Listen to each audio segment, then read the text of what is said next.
politics to the world of business. This is Balance of Power with David Weston.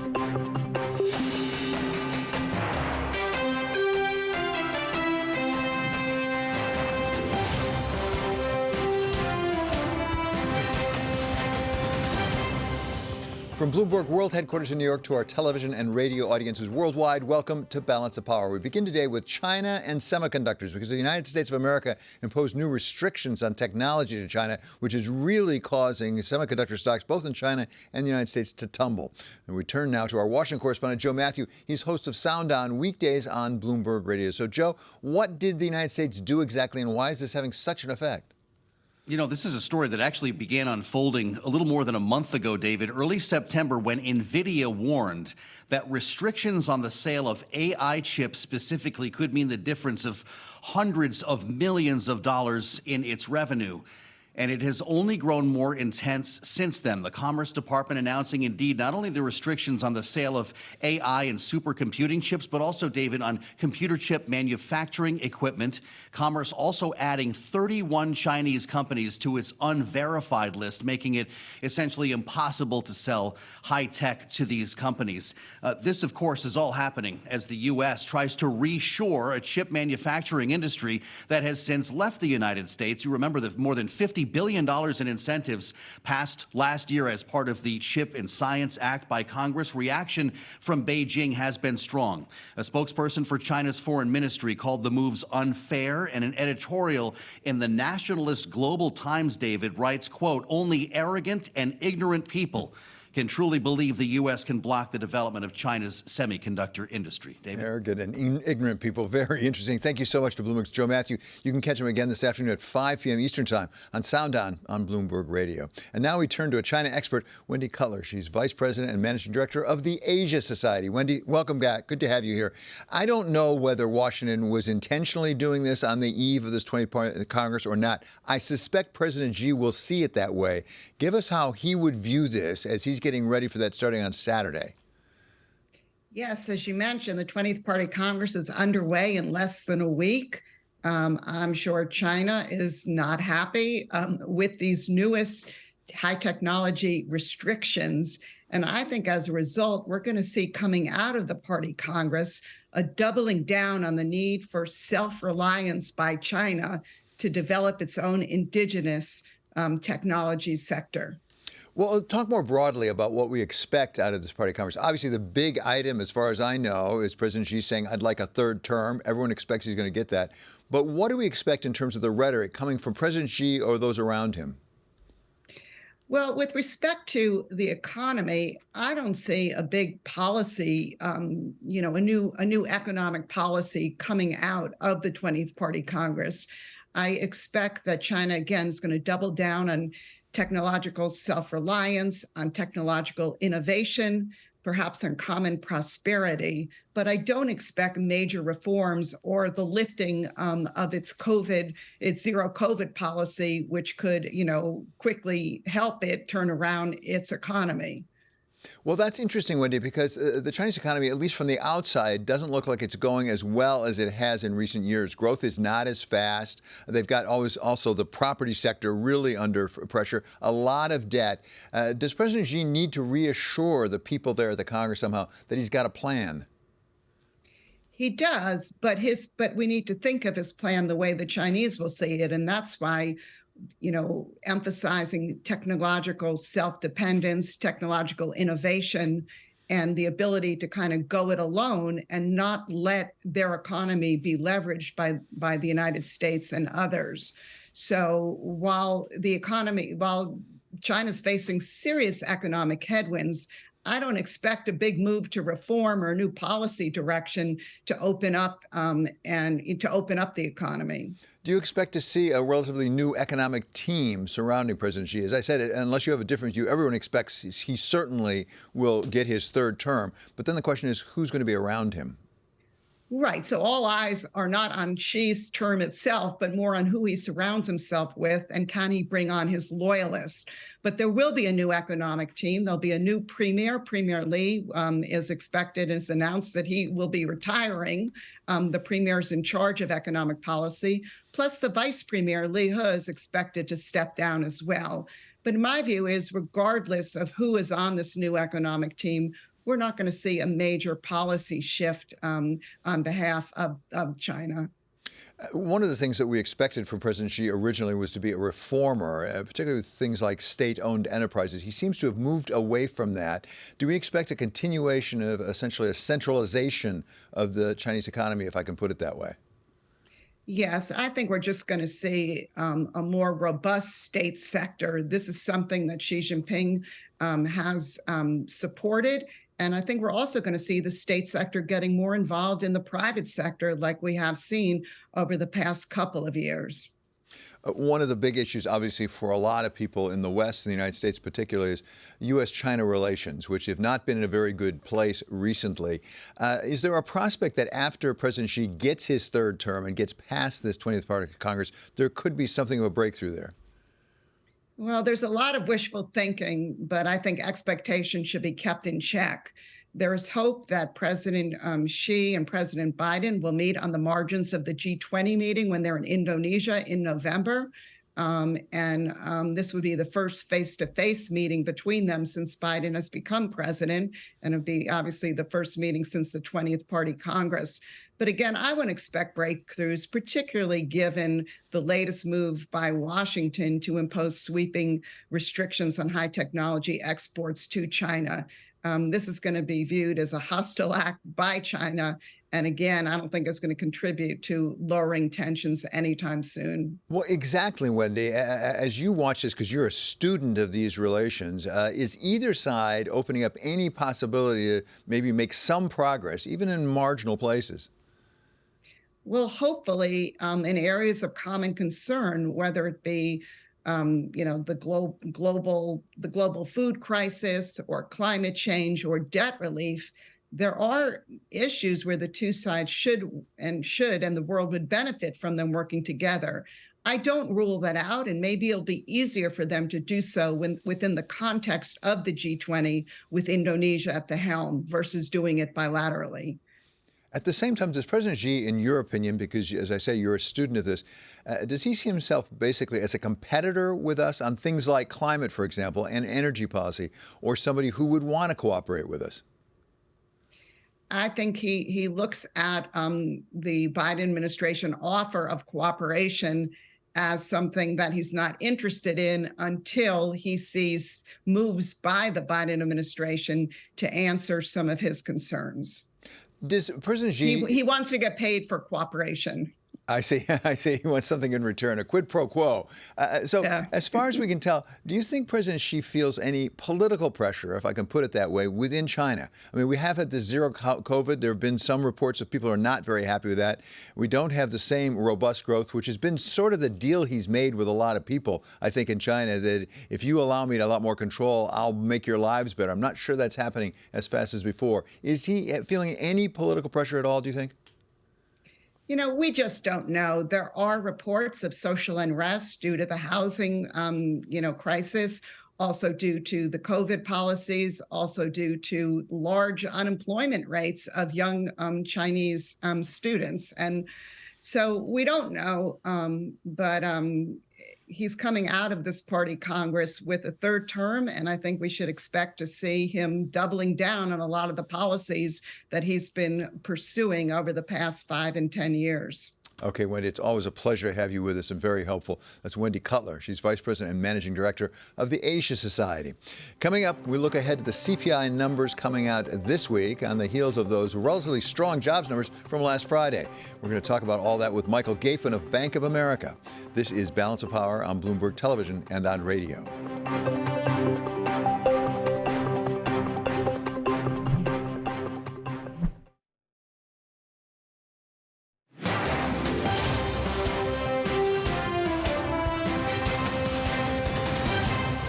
This is Balance of Power on Bloomberg Television and Radio. I'm David Weston. We want to keep you up to date with news from all around the world. For that, we turn to Mark Crumpton here with the first word. David, thank you. Ukraine's President Volodymyr Zelensky will hold an emergency call with a group of 7 leaders on Tuesday. That's after Vladimir Putin threatened more deadly attacks to Ukrainian infrastructure following Russian missile strikes that killed 10 and injured 60 civilians. President Putin blamed Ukraine for the explosion on the multi-billion-dollar bridge which links Crimea to mainland Russia. In Germany, Chancellor Olaf Scholz will reverse a long-held position and support the issuance of joint European Union debt to ease the energy crisis. Bloomberg's learned that Scholz signaled openness to use common borrowing at the EU summit last week. That follows criticism that Germany's $194 billion national aid plan could trigger economic imbalances in the bloc. The International Monetary Fund and World Bank warned of the rising risk of global recession as inflation moves at a faster rate. World Bank President David Malpass spoke with IMF Managing Director Kristalina Georgieva at a virtual event on Monday. There's the risk and the real danger of a world recession next year. The advanced economies are slowing in Europe. The debt levels for the developing countries are getting more and more burdensome. The rise in interest rates puts added weight on it. And inflation is still a major problem for everyone, but especially for the poor. Georgieva warns that between 2022 and 2026, $4 trillion will be eliminated by the slowness of the world's economy. Former federal bank chair Ben Bernanke and 2 U.S.-based colleagues share this year's Nobel Prize in Economics. Bernanke, Douglas Diamond, and Philip Fibbig were honored for their research on banks and economic crises. The Nobel Prize Committee says the 3 improve the understanding of the role of banks as well as how to regulate financial markets. Global news 24 hours a day, on air and on Bloomberg Quick Take, powered by more than 2,700 journalists and analysts in over 120 countries. I'm Mark Crumpton. This is Bloomberg. David? Thank you so much, Mark. Well, we're all focused on the U.S. economy as we get ready for that next Federal Reserve meeting coming up in early November. Last Friday, we had some fairly strong jobs numbers, and this week we're going to get some CPI numbers indicating where we are in inflation, both core and headline. To take us through that review of the economy, welcome now Michael Gapen. He's Bank of America Chief U.S. Economist. Michael, thank you so much for being back with us. What are you anticipating out of the CPI numbers this week? Thanks for having me on, David. So we expect another soft reading at the headline, up 0.2 at the headline. Energy prices have continued to move down, but they're being largely offset by still strong food prices. So looking through that, at the core level, we think core will be up another solid 0.4 on the month, maybe even up 0.5 on the month.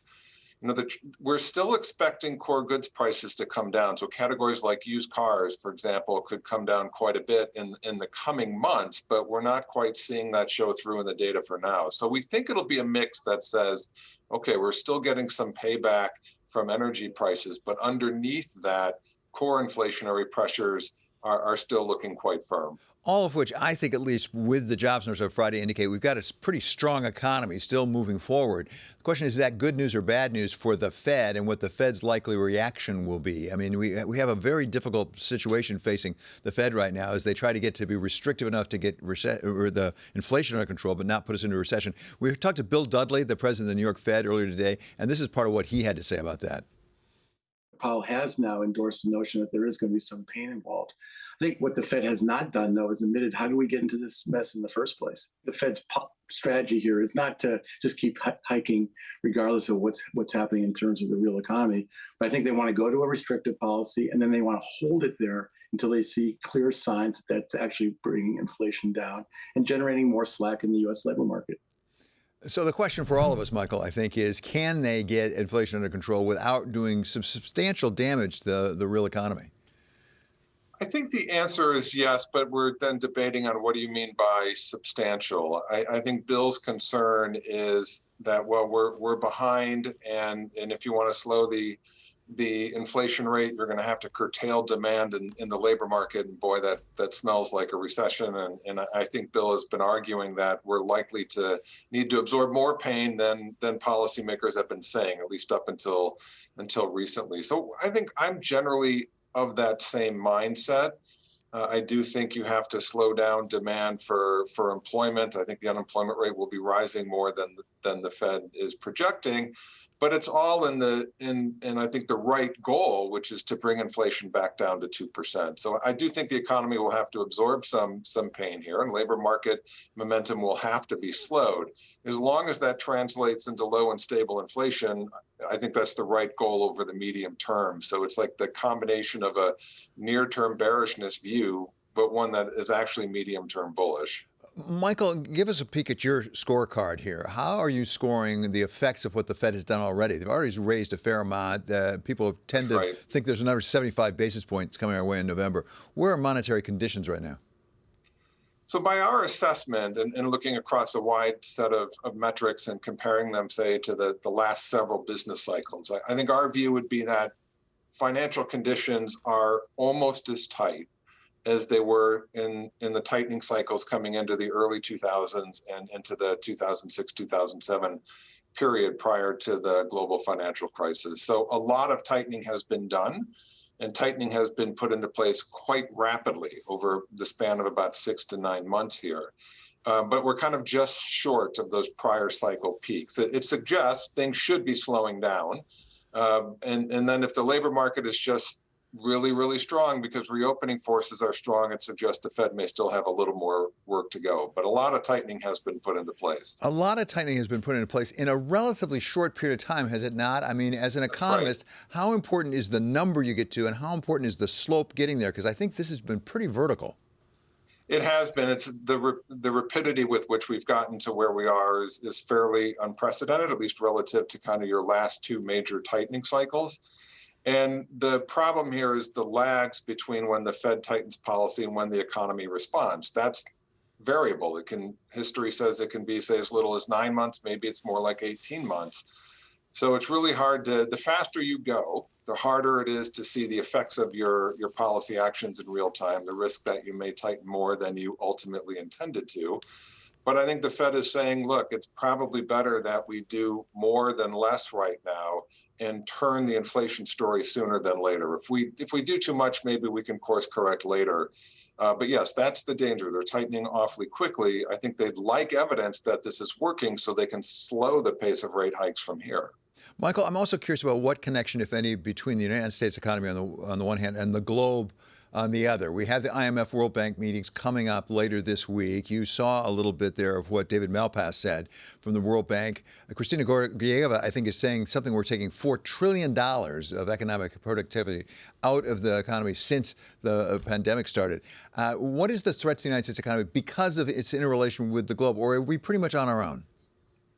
You know, I think I'm of the view that the U.S. is still a large, relatively closed economy, and actually the weaker the rest of the world looks, on net, that tends to help the U.S. And that's just because our trade channel is small relative to the boost to household spending that lower energy prices provide. So we are a little insulated. Obviously, it'll affect us through weaker exports and it'll attenuate our growth, but we're a little less sensitive to downturns in the global economy than, say, the rest of the world is to downturns in the U.S. economy. So we'll obviously see where that goes. OPEC's curtailment of production has pushed oil a little bit higher. Maybe that means we're just as susceptible. But on that, typically, the weaker the rest of the world gets, the better it is for the U.S. Michael, to wrap all of this up, as an economist, as you look at the various indicators, do you see any indicators that might suggest that the Fed might back off some of the rate hikes, much less cut, actually, at some point? Because as you know, the markets keep running toward that possibility and then get discouraged. Do you see anything that supports the notion the Fed may have to back up off sooner than it thinks? I mean, not really. If you take the simplistic view that the Fed's trying to bring inflation down to 2%, and you're not going to get there unless services inflation is moderating, and services is really in the U.S. a derivative of demand and labor markets. If you just kind of take that simplistic line of argument, you'd say, well, employment growth is moderating at 263,000 jobs last month. That's certainly slower than we had earlier this year. That's still a super robust number. So I think until we get a clearer sign that employment growth is slowing, it's going to be hard for the Fed to slow down. So we do think that they'll hike by 75 in November. I think by the time we get into December and January, they can certainly take a step down and maybe hike by 50 in December. But for me, the terminal in terms of how high and how quickly we get there is really simply just about employment growth. Okay, Michael, this has been very helpful. As always, that's Michael Gapen. He's Bank of America Chief U.S. Economist, also a Managing Director there. Coming up, we're going to talk with former Defense Secretary Mark Esper about what comes next in the war in Ukraine. This is Balance of Power on Bloomberg Television and on radio. Tomorrow, Bloomberg has the biggest names in business.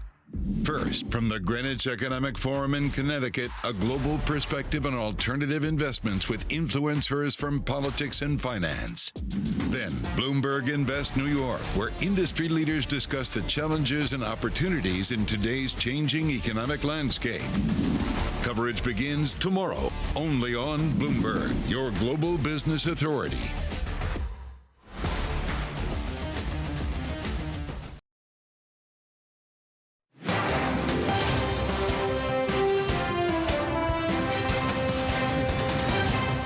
This is Balance of Power on Bloomberg Television and Radio. I'm David Weston. We're going to check in on the markets right now. For that, we turn to Kriti Gupta. So it looks like sort of an equity kind of day, off a little bit, but how much of it's semiconductors?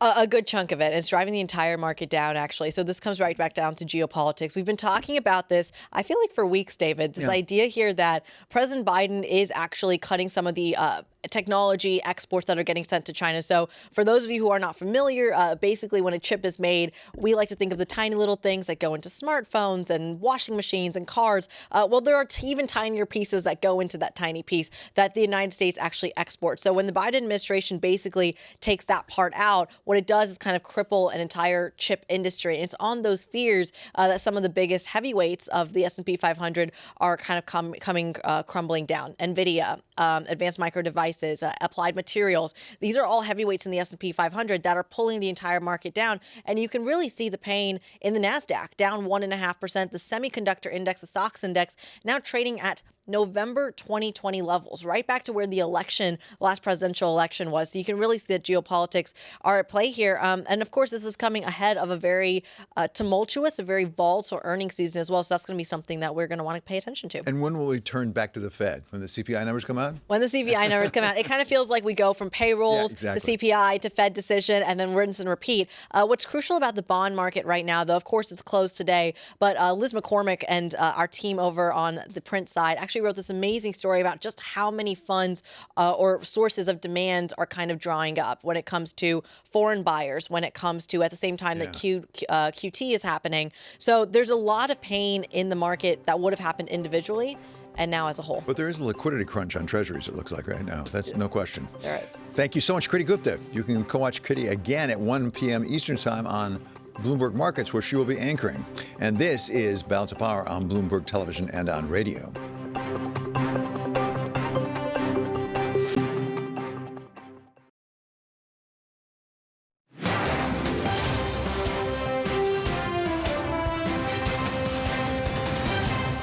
This is Balance of Power on Bloomberg Television and Radio. I'm David Weston. To keep you up to date with news from all around the world, we turn now to Mark Crumpton here with the first word. David, thank you. Russian missiles hit Kiev and other Ukrainian cities today in the most intense barrage since the early days of the invasion.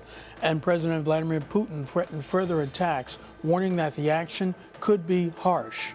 That came after President Putin blamed Ukraine for an explosion that damaged a key road and rail bridge connecting Crimea with Russia. Ukraine hasn't acknowledged it was responsible. In the UK, Chancellor of the Exchequer Kwasi Kwarteng is taking steps to calm financial markets following a turbulent period. Kwarteng will announce his medium-term fiscal strategy and economic forecasts on October 31st. That's more than 3 weeks before he had originally planned. In China, workers are experiencing the worst job market prospects on record. That's according to the central bank's Employment Sentiment Index. In the third quarter, it fell to the lowest level since data began in 2010. That's a worrying sign as China's Communist Party prepares to hold a key political meeting next week. A mega yacht linked to one of Russia's richest men has docked in Hong Kong's harbor. That's led the U.S. to warn the city that assisting sanctioned individuals could threaten its status as a financial hub. The yacht, called Word, is tied to Alexei Kordashov, who was sanctioned by the EU, US, and UK following Russia's invasion of Ukraine. Global news 24 hours a day, on air and on Bloomberg Quick Take, powered by more than 2,700 journalists and analysts in over 120 countries. I'm Mark Crumpton. This is Bloomberg.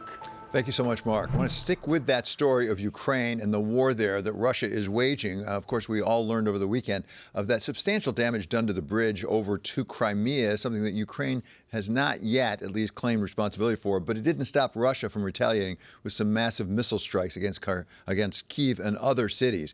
We welcome now Mark Esper. He's former Secretary of Defense under President Trump. So he's also author of A Sacred Oath, Memoirs of a Secretary of Defense During Extraordinary Times. So, Mr. Secretary, thank you so much for being with us. First of all, give us some sense of the strategic significance here. How strategically significant is that bridge? Well, thanks, David. First of all, great to be with you again. So the strategic significance of the bridge is this. Recall, first of all, that it was built after Russia invaded Crimea in 2014, and many believed it would be the strategic logistical lifeline to not just build up Crimea, but then, of course, to supply the tax that would be eventually launched into southern Ukraine just 8 months ago now. So that bridge sustains the transport logistics, men, material, tanks, you name it, from Russia into Crimea up into Ukraine. So that is the significance of it strategically. But look, it has great political significance as well. It was a personal project of Vladimir Putin. He opened the bridge in 2018, personally drove a truck across it. So it's not just that strategic significance, but it's a real punch in the gut to Vladimir Putin. And the Russians certainly responded, firing something like 75 missiles at Kiev and also other cities. Some of them were intercepted, as I understand it, shot down. Some of them, unfortunately, were not, with some loss of life and a lot of damage. What is the need right now for Ukraine for some defensive armament to try to shoot down more of those missiles?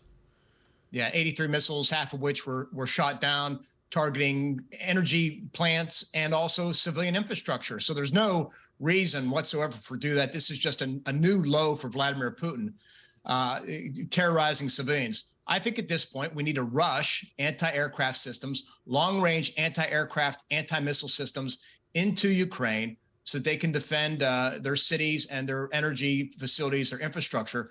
You would use what we call point defense systems for energy facilities, and area defense systems for large areas such as cities.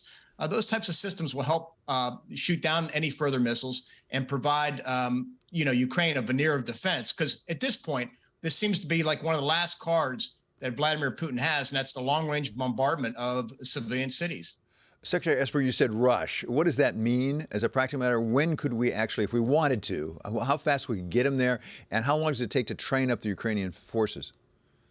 Well, NATO's done a good job in terms of supporting the Ukrainians, but there have been weak spots here and there. And this is one where I just don't think we've moved quick enough. And that's providing them with the ability to protect their skies. Originally, it was MiG-29s. Now I think we need to do more in terms of long-range anti-aircraft systems. Think about the Patriot air defense system. I know the administration is providing what's called NASAMS, a few of those systems that will do a good job. But we need to provide more of this to more cities, because the missile strikes last night ranged all across the country, multiple cities, and we can only expect this to continue. At the meantime, Russia's made another change, yet another change in the commanding general for the area now, somebody who had been involved in Aleppo, some pretty bloody, brutal fighting down there in Syria. What do we know about this transition? What does it say about President Putin? He keeps changing out his generals. Well, it doesn't say much. He is supposedly a well-regarded general with the reputation for being quite brutal, which is not surprising. But look, they've lost a number of generals in this war. The generals have proved their incompetence in terms of conducting the war.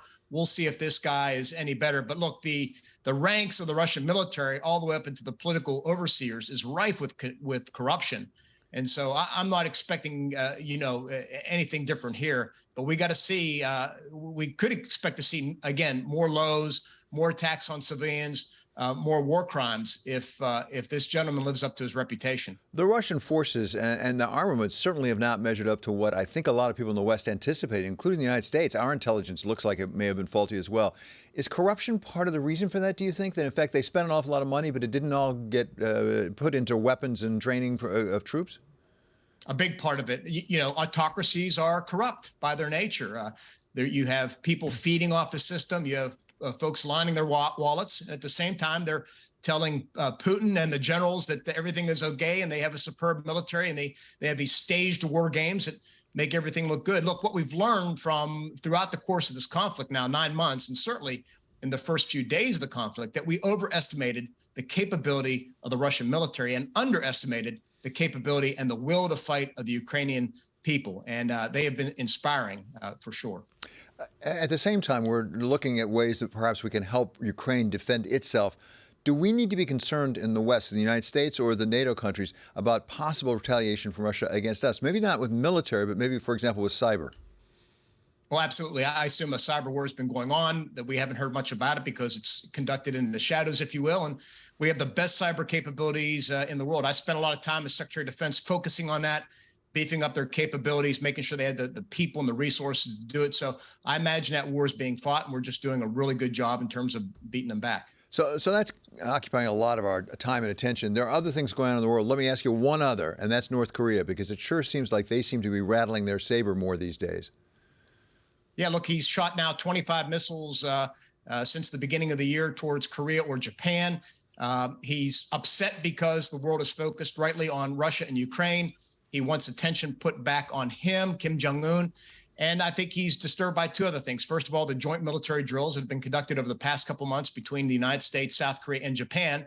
And secondly, you have the political cohesion emerging between Tokyo, Seoul, and Washington, and that's a good thing. And so I think it's important that we stand together. We show resolve with regard to Pyongyang and what we expect from them, and make sure we're firm. Okay, Mr. Secretary, thank you so much. That's Mark Esper, former Secretary of Defense under President Trump.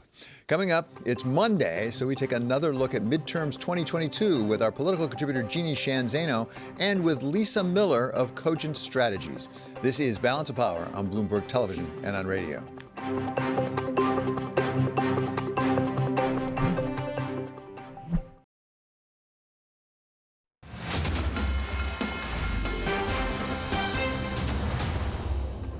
And I'm running to put Georgia first back. But I know why you're here. I do. And you're here because the Democrats are desperate to hold on to this seat here. And they're desperate to make this race about my family because they know they don't want to talk about Joe Biden and Raphael Warnock, what they've done to Georgia families. That, of course, was Herschel Walker campaigning for the Georgia Senate seat last week, even as he headed into some pretty stormy waters over the weekend, which takes us to our Monday edition of Midterms 2022. We are joined, as always, by our political contributor, Jeannie Sheehan Zaino, and welcome today, Lisa Miller of Cogent Strategies. Lisa earlier served as communications director for the Republican National Committee. So since we had a Republican candidate there, I'm going to turn to you, Lisa. What are Raphael Warnock's prospects? What are Herschel Walker's prospects in Georgia? Well, David, I think the one thing that we have to remember at this late stage of the midterms is that decisions have been made, right? The voters have made their minds up about who it is they're going to vote for. And I do think that while he is no doubt a flawed candidate, I think that in Georgia, they are looking at this as a critical seat that has to be won in order for Republicans to maintain or to gain the majority. Yeah, and I do agree that many voters are going to have baked in ideas here. And I think, this race is still very, very close. So we don't know how it will turn out. But I think the problem for Herschel Walker at this point is that he was a bit underwater before this latest scandal hit. He's struggling to get back. He's spending most of his time in his latest ad talks about some of these scandals. And he doesn't want to be spending a lot of time on abortion. He wants to be talking about things like inflation and the price of gas and Joe Biden, but he can't get out from under that enough. I think the big problem for Republicans at this point is to attract those all-important suburban voters, those women in the northern suburbs of Atlanta, like Alpharetta, where they really need to pick up some of the losses they've experienced in recent years. And I think another issue here is that it is in all likelihood a race that won't be decided on election night. This race will probably go to a runoff. And so the money issue is going to come up big here as well. And it's going to be important to see how Raphael Warnock responds to that and whether he hits Walker harder on this if there is a runoff. We talk about Georgia in part because it's generally thought that that is critical to who controls the Senate after these midterms happen. Another state that's really critical is Nevada. And in Nevada, Jeannie, it doesn't look like the Democrats are doing so well, or am I misreading it? No, they are struggling a bit. And this is one that, would be an enormously important pickup for Republicans.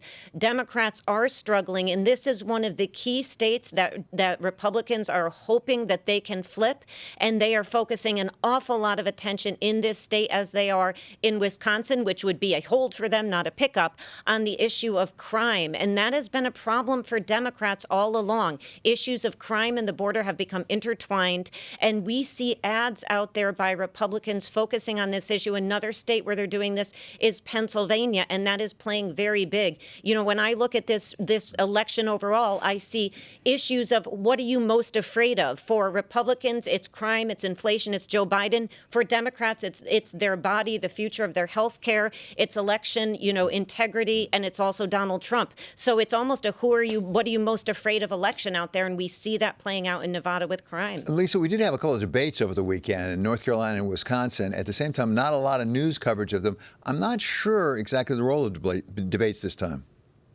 Well, I also think, David, though, the one thing that did stick out to me about those two debates that you mentioned is that both of those candidates on the Democrat side separated themselves from the president. And I do think that that is a very, very strong indicator that they know that the issues are about the pocketbook and not necessarily the issues that are helpful to the Democrats. So what they're trying to do is they're trying to show leadership. They're trying to separate themselves from the president in a time when he is not popular on those issues, because they know that those are the issues that the voters are going to take to the polls to make their decision on Election Day. Yeah, and one of those issues, just to follow up on what Lisa said, that we heard that, for example, with Mark Kelly, and she's absolutely right, on the issue of immigration. He separated himself. He's been doing this actually for a couple years now from Joe Biden on that issue, knowing how important it plays. And you also see in another state in New Hampshire, Maggie Hassan has an ad out where she is touting her cooperation with Republicans in the Senate on the CHIPS Act. So it's an interesting separation from Biden, who remains underwater, and an attempt in some of these states like New Hampshire to show that you can work across the aisle. But I have to say just one last thing on these debates. I'm a political junkie. I love debates. I wish there were more of them. We haven't seen enough of them in my mind. We'll see one actually in Georgia, the only one between Warnock and Walker on Friday. But I think the absence of debates is notable. It robs voters of the opportunity to hear from these candidates directly. Including robbing you, I think, Jeannie. Me, most importantly me, David. Coming up, Jeannie and Lisa will be back with us as we take a look at the role of crypto money in the midterms. This is Balance of Power on Bloomberg Television and on radio.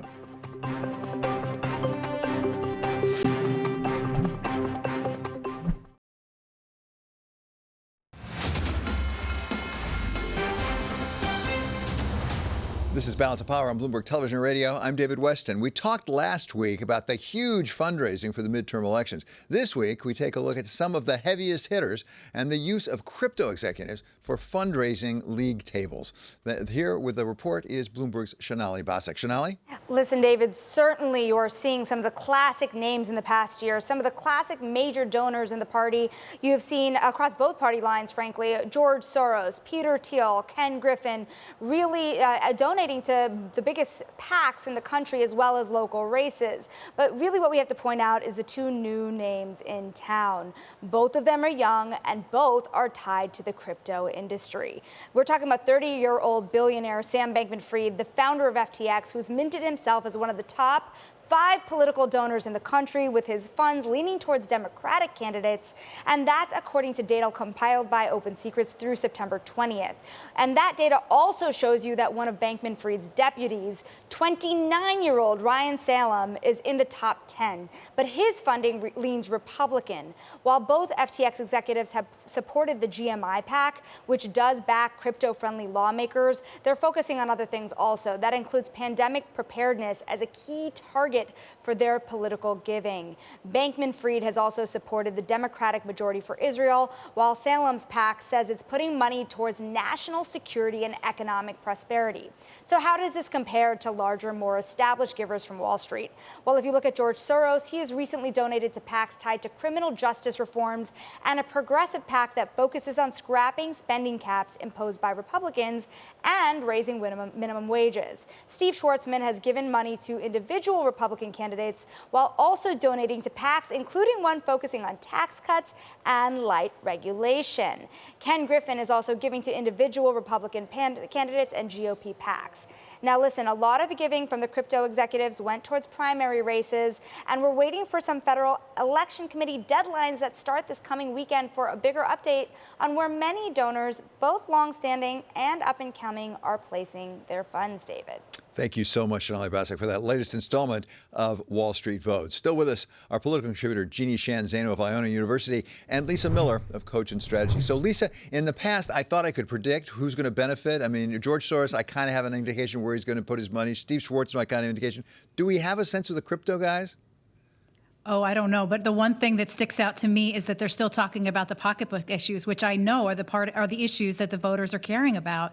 So they're really in a place where I think that they're putting money into the areas where the debates are happening, where people are concerned and they're unhappy. And that, to me, seems like a very, very interesting way for them to get into the game, as much as they are also quite a bit younger than those who we've seen in the past to be the greatest contributors to these contributions.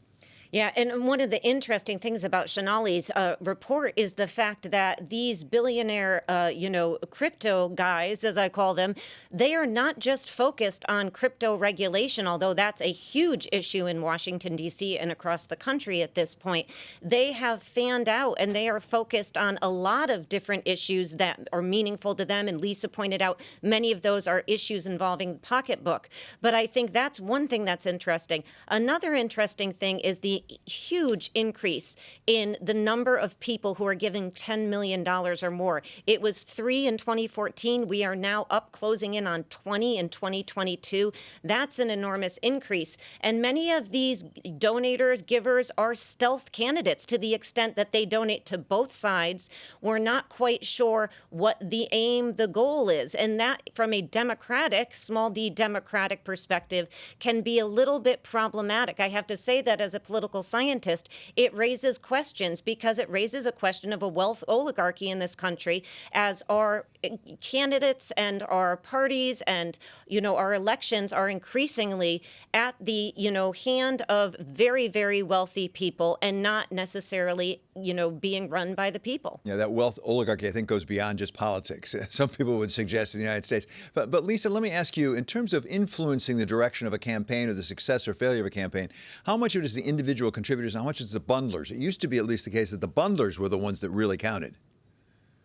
Well, I think that they both have a very significant role in the way that the elections, the turnout happens. I think also, too, the one thing, David, that really strikes me is that even now, today, 4 weeks before the midterms will happen, there is movement and change as it relates to the PACs and the money that they're putting in or taking out of races. For instance, the Republicans have now decided that their money is better spent in other places than in New Hampshire. They're looking for opportunities to play in states where they know that they can have an effect. And so as much as I think that we talk bundlers, we talk individual contributions, I think that overall, the one thing that's very interesting to me is how much money still can move an election even 4 weeks before Election Day.